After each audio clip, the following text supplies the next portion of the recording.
বৃন্দাবনে প্রভুপাদের অন্তিম দিনগুলি যখন চলছিল, সে সময় ভক্তরা প্রভুপাদের জন্য টিম করে করে ছোট্ট মৃদুস্বরে যাতে কীর্তন করতে পারে সেজন্য তিনি কিছু টিমে ভাগ করে দিয়েছিলেন।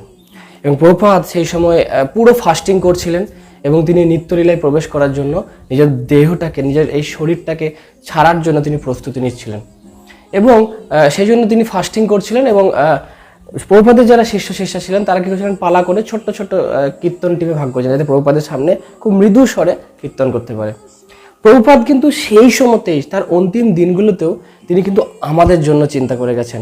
তিনি ভগবদ্গীতা ডিকটেট করছেন। ডাক্তারের অবাক হয়ে যাচ্ছিল যে ওনার শরীরে ধরলেই তার মনে হচ্ছিল যেন হাড়টা ভেঙে যাবে। সেই অবস্থাতে কি করে একটা মানুষ সচেতন থেকে এইভাবে ভগবদ্গীতা ডিকটেট করতে পারে, ভাগবতম ডিকটেট করতে পারে, গ্রন্থ রচনা করতে পারে।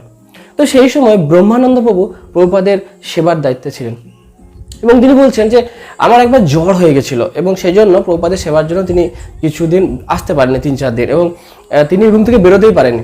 3-4 দিন পর যখন প্রভুপাদের সামনে তিনি এলেন, প্রভুপাদ তখন কিন্তু অবস্থা খুবই শোচনীয়। প্রভুপাদ উপোস করে করে শরীর একদম ভেঙে গেছে এবং তিনি খুব মৃদু স্বরে শুধু ভগবদ্গীতা ডিকটেট করছেন, ভাগবতম ডিকটেট করে যাচ্ছেন।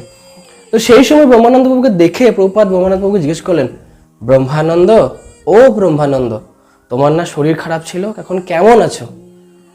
তো ব্রহ্মানন্দ প্রভু একটু এগিয়ে গিয়ে প্রভুপাদ কি বলছেন বুঝতে পারলেন না। তিনি আবার বললেন, ও ব্রহ্মানন্দ। ব্রহ্মানন্দ প্রভু একটু এগিয়ে গেলেন, তোমার শরীর খারাপ ছিল, ভালো নেই শরীর, এখন ঠিক আছো?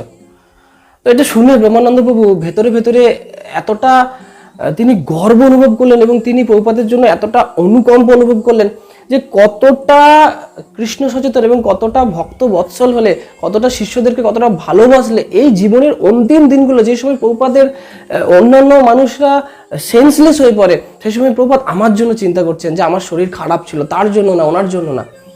সে একই সময় একবার শ্যামাদাসী হয়গ্রীব প্রভুর স্ত্রী শ্যামাদাসী মাতাজির একবার আঙুলে ঘা হয়েছিল।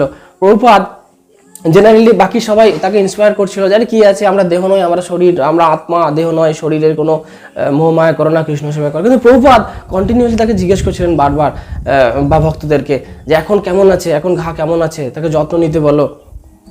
তো এই এই এই লীলা কথাটা শোনার উদ্দেশ্য একটাই যে আপনারা ভাবুন যে প্রভুপাদ কি ধরনের ব্যক্তি ছিলেন, কি ধরনের আচার্য ছিলেন। তিনি জীবনের অন্তিম সময়, সেই সময়তে তিনি আমাদের জন্য ভেবেছেন।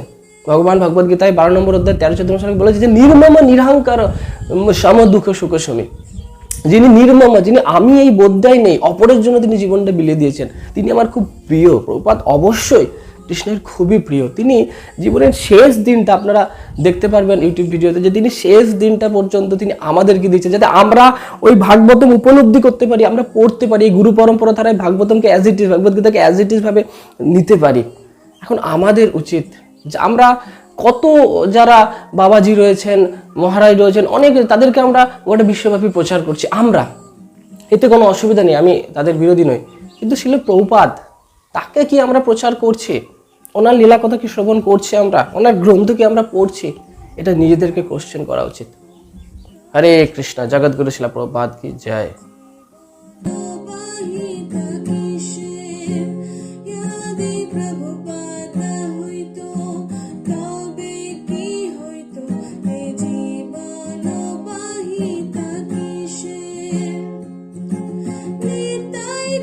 Thank you for watching our videos.